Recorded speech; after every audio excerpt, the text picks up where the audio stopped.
of you have ever taken personally something that somebody else said or did in a negative way? Nobody. One or two. Okay. I'm speaking to myself this morning then. Because I have done that. And I know that all of us have. All of us have listened or watched or talked to somebody else and seen something that they did or heard something that they said and taken it personally. What are the feelings that go along with doing that? There's a whole array of them. Betrayal. Have you ever taken something that somebody did personally and just felt like you'd been punched in the stomach? Betrayed? Absolutely we have. Hurt. How could they do that? How could they say that? How could they act in that way? About frustration. Been frustrated. Again, take personally what somebody else does, and we're frustrated because we just don't understand. Or we wish that they would learn and not do that again. About anger. Anybody ever been angry over the decision or the actions of somebody else? Yeah, we all have. And we could go on and on and on with those things.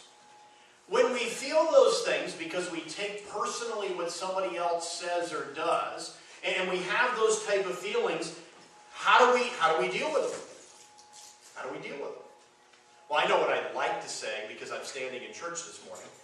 What I'd like to say is, well, every time that happens, I go to the Lord and I pray about it and I trust God to help me to make the right decision. That's what I'd like to say. But I realize that that's not always being honest. Because even though that's how we should respond when we take something personally, we all know from our experience that that is not often how we do respond. How we often respond is we just stew on those things, right? We just stew on them. We think about them over and over and over in our minds. And we play them over in our minds. And what does that do if we take something personally that somebody else did? What that accomplishes is it makes us more hurt. And it makes us more angry. Because I'm just replaying all of that. And every time I replay that, I don't know if this is the right way to say this, but we dig the scabs off of those feelings. And they're magnified. Those feelings become worse. They become stronger. And so instead of dealing with it and moving on, it seems to make it worse. Sometimes, and maybe often, we end up allowing those personal feelings to cause us to make decisions, to cause us to make choices that we later come to regret. Again, you don't have to raise your hand, but how many of us have made decisions because we took something that was said or done personally, the feelings began to at some point overwhelm us, and then we made a decision, only later to come back and say, what in the world was I thinking? How could I have said that? How could I have reacted in that way? And we come to regret those things. And so there's, nobody I think is going to argue the fact that when we take something personally, it drives us to make foolish decisions. Well, in the Bible, in Numbers chapter 20, we see what many, and myself included, would consider to be a great man of God. I mean, Moses, great leader. Moses had his struggles. I realize that, and I'm not denying that this morning. But Moses, overall, was a great leader. He was a man that God called and that God allowed to lead Israel. And it was, when Moses died and Joshua took over, how many times did the Lord say to Joshua, just as I was with Moses, I'm going to be with you. And so he was a great man. He was a man of God. He led the people of Israel. He faithfully led them. He sought God. He, for the most part, was obedient to God. And God used him in a tremendous way. And yet in Numbers chapter 20, we see that man of God, Moses, set up to take something personally. And as a result of that, making a decision that he would regret. A decision that I'm sure as soon as he made it, he said, what in the world was I thinking? How could I have done that?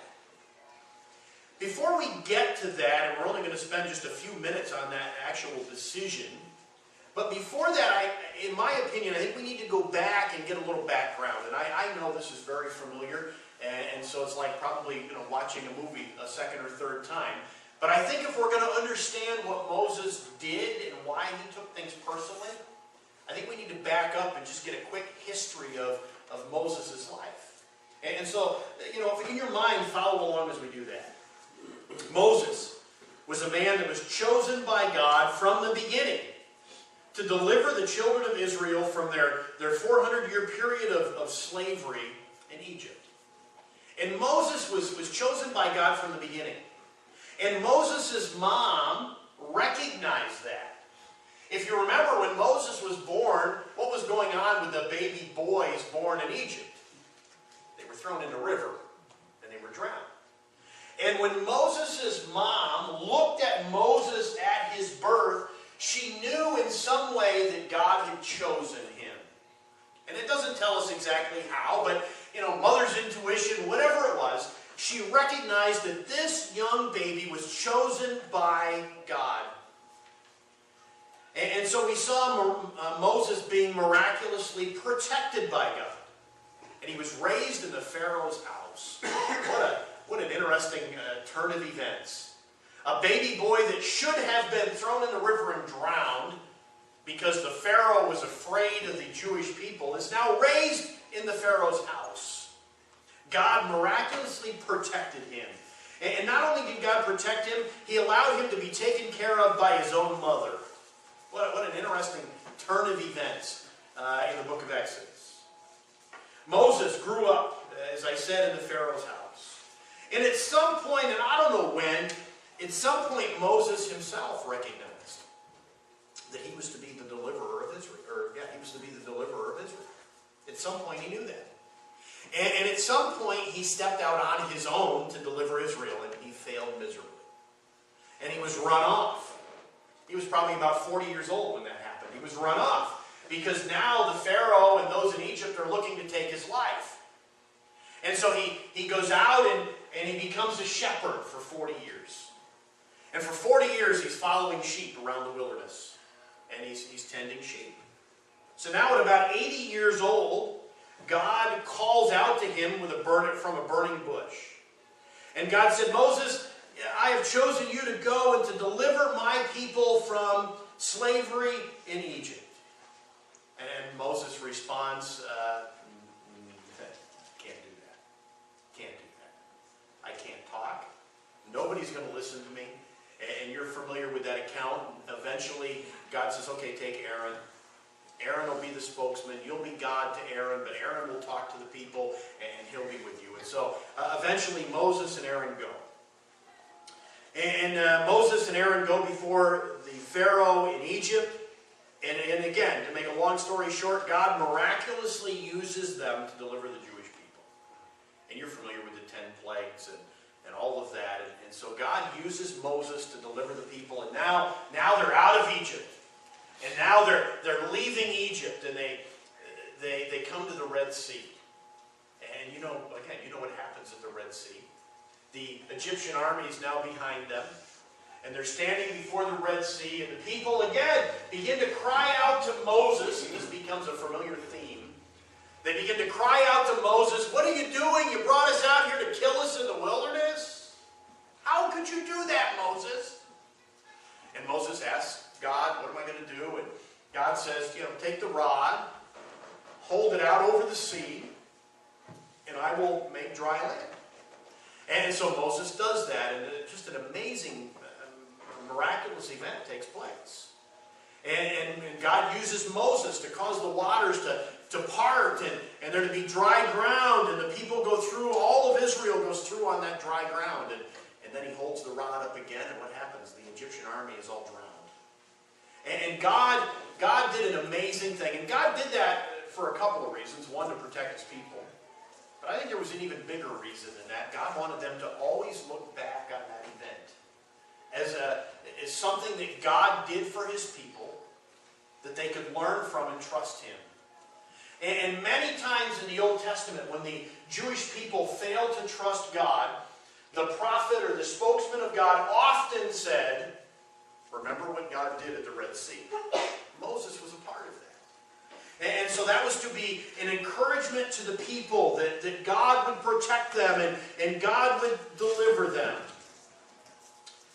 It was also Moses who interceded regularly for the people. Many times in their wandering in the desert, they were without food and water. And it was always Moses that interceded. It was always Moses that went to God. When the people came to Mara in the book of Exodus, and the water was bitter, and there was nothing to drink, and the people cried out to Moses. Moses went to God, and he got down on his knees, and he prayed. And in Mara, God said, okay, go take a branch and put it in the water, and I'll make that water sweet. I'll make that water fit to drink. And so, Moses was a big part of that, and God used him so often. It was Moses who sought God when the people were hungry and they needed bread. It was Moses that did that. And it was Moses that told the people, God's going to send manna every morning, go out and collect it. It was Moses when the people said, we're tired of manna, we want something else. And God said to Moses, okay, I'll send quail every day. And they can go out and catch the quail.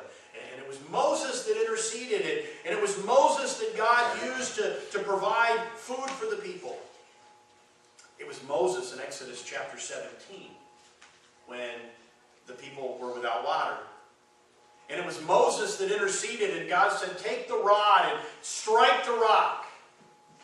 And when you do that, I will provide water for the people. It was Moses. It was Moses' prayers for the people that God used to deliver them from the cowardly attack of the Amalekites. If you remember when they came out of Egypt, the Amalekites did a surprise attack, and they come up behind them where the weaker of the Jewish people were, and it was the Amalekites that attacked. And if you remember the story, Moses went up on the mountain, and he raised up his hands, and he prayed to God. And as long as his hands were up and he was praying to God, God defeated the Amalekites. And as soon as Moses lowered his arms, and all you got to do is hold your hands up a short time. You know that your arms get tired in a hurry, right? Every time his arms got tired and he lowered them, the Amalekites started to win. And so Moses got people to hold his arms up for him, and he prayed and interceded, and God defeated the Amalekites because of what Moses did in interceding for the people.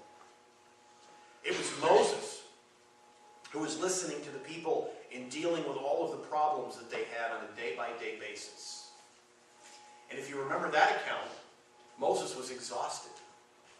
He was getting up early, and all the people of Israel were coming and saying, hey, I have this problem, and I'm fighting with my brother, there's this situation and that situation. From early morning until late at night, Moses listened to the people. And if you've ever listened to people share their problems and tried to give counsel and advice, that is exhausting. And Moses was exhausted, and his father-in-law said to him, Moses, what are you doing? You need to have somebody help you. But I think, Moses put in all kinds of hours helping the people to work through their problems and to deal with those things. It was Moses whom God called up on Mount Sinai to give the law. It was Moses that came down off of the mountain when the people sinned against God. It was Moses that took the rock of the law and smashed it on the ground. It was also Moses that interceded for the people when God said, okay, I'm going to destroy all of them. It was Moses that cried out and said, no, God, what will the world say if you destroy your people? It was Moses that interceded for the people. It was Moses who listened to the people complain and murmur over and over and over again. In Numbers chapter 12, even his own brother and sister complained about who he chose to marry. And Moses interceded for them. When God said that he would judge them, Moses stepped in and interceded. It was also Moses who had been on the edge of entering the promised land years earlier, when the people failed to have faith that God would give them the land. It was Moses who heard God announce that the people would wander for 40 years, and that their children would enter the promised land and not them. It was Moses that was a part of all of those things. The people in Moses had now wandered for 37 or 38 years. And we've just scratched the surface of all that Moses dealt with in that 37 or 38 years with the people. It was Moses that led them for that 37 or 38 years and listened to their complaining and their murmuring. And Moses and Aaron, as far as we know in Scripture, had faithfully dealt with it for all of that time. And I thought, you know, Moses, somewhere in his heart of hearts, must have been starting to get a little bit excited. Because now it's been almost 38 years, and we're coming back to the promised land again. And God is now going to lead us as a people and a nation into that land. There must have been just this element of excitement as to what was going to happen. And then we read in verses 1 and 2 of Numbers chapter 20 that something that I'm sure wasn't a total surprise, but at the same time was tragic, took place. And the people of Israel, it said, and the whole congregation came to the wilderness of Zin in the first month, and the people stayed in Kadesh, and Miriam died there and was buried. After 38 years of leading the people with Moses with his brother Aaron and his sister Miriam by his side, they're coming into the wilderness of Zin, and Miriam dies. Miriam dies. Miriam had been a huge part of Moses' life.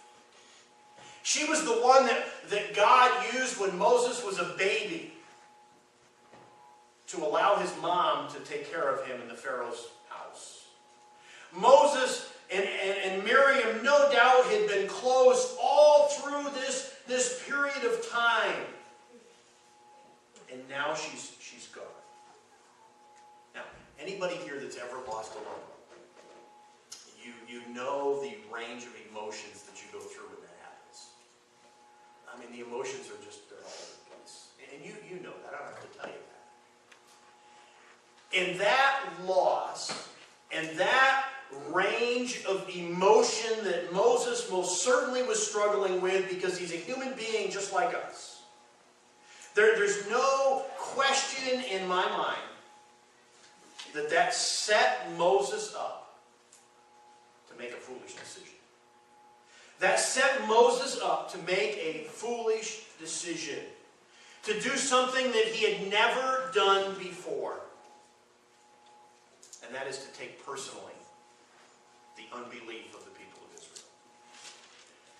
There is no record that I see that he had ever taken personally before. The people coming and murmuring and complaining and blaming, I don't see that he'd ever taken it personally before. And yet now, at the loss of his sister, they're going to do again what they've done many times in 38 years. And now Moses is going to take personally their unbelief and their murmuring. And he's going to make a decision that he's going to regret very quickly. We see in verse 2 the situation as it develops here. There was no water for the congregation. And they assembled themselves together against Moses and against Aaron. Moses had given his heart and his life and his all for Israel. And now he's mourning the passing of his sister. And what happens? There's no water.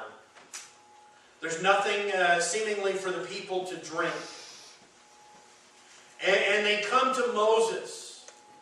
And they begin to quarrel and they begin to blame him. This was not the first time that this had happened. They had been short on food and water many times in the last 38 years. And every time God had miraculously provided for their needs. And so this time when they're without water, the people respond as they often did. They gathered themselves together against Moses and against Aaron. Somebody asked me last week when we were talking about it, shouldn't they come to Moses and Aaron? Yeah, they should. They absolutely should have.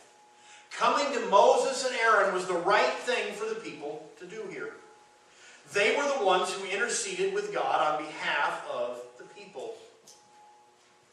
And yet the difference here, and what they do wrong here, is they don't come to Moses and Aaron and say, hey, we need water. Can you intercede? Can you pray and ask God to provide water? That's not what they do. It says at the end of verse 2 that they came together against Moses and against Aaron. And then we go on in the next couple of verses, beginning in verse 3, the people quarreled with Moses. And they said, would that we had perished when our brothers perished before the Lord. Why have you brought the assembly of the Lord into this wilderness that we should die here, both we and our cattle? And why have you made us come up out of Egypt to bring us to this evil place? It is no place for grain or figs or vines or pomegranates, and there's no water to drink. They don't just come to Moses and Aaron and ask for help or guidance. They come to Moses and Aaron and they quarrel with them. They argue with them. They come accusing them. Why have you brought us here to die? We were better as slaves in Egypt. At least there we had food and water. Why did you bring us here? We have nothing to eat. We have nothing to drink. In verses 6 through 9, Moses and Aaron respond to that, and they respond, I believe, in the right way here. They went from the presence of the assembly to the entrance of the tent of meeting, to the tabernacle, and they fell on their faces, and the glory of the Lord appeared to them. And the Lord spoke to Moses and said, take the staff and assemble the congregation, you and Aaron and your brother, you and Aaron your brother, and tell the rock before their eyes to yield its water. So you shall bring water out of the rock for them, and give drink to the congregation and their cattle. And Moses took the staff from before the Lord as he commanded him. Moses and Aaron do the exact right thing. They come to God. And when they come to God, they fall on their faces. And the interesting thing to me here is it says that God met with them. The glory of the Lord fell on them. Now, I don't know exactly what that means. But what it certainly means, in some way, God appeared to them. God appeared to them. God's glory shone on them. And God's glory, the more I thought about that this week, is God's glory shown on them? They should have been able to overlook everything the people said and did. But they didn't. But God met with them. And God said to them, this is what I want you to do. Take the staff.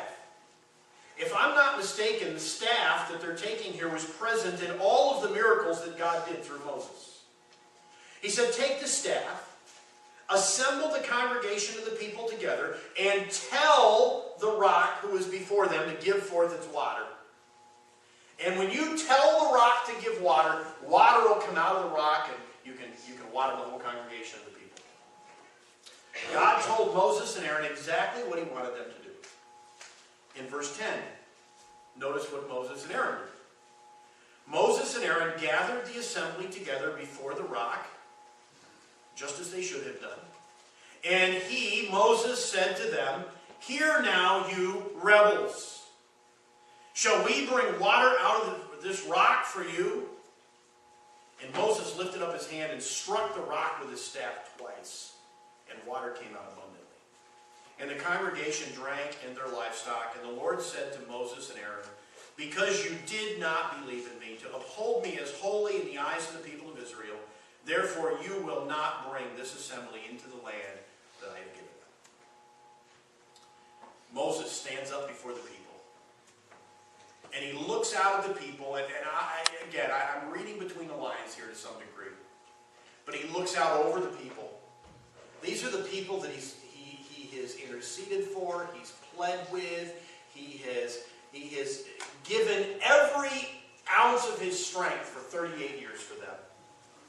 And he looks out at this group of people who, in many ways, is only thinking about themselves. think he's overwhelmed with his emotion. I think he's overwhelmed with his emotion. In Psalm 106, verses 32 and 33 says, they angered him at the waters of Meribah, which is where he is right now. And it went ill with Moses on their account, for they made his spirit bitter, and he spoke rashly with his lips. Moses looked out at this group of people. His spirit is made bitter within him. I believe that he's overwhelmed with his emotions.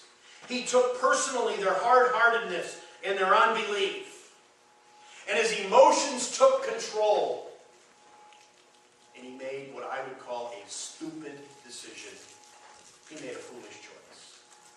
And instead of looking at the rock and saying, give forth your water, he took the staff of God and he whacked that rock twice.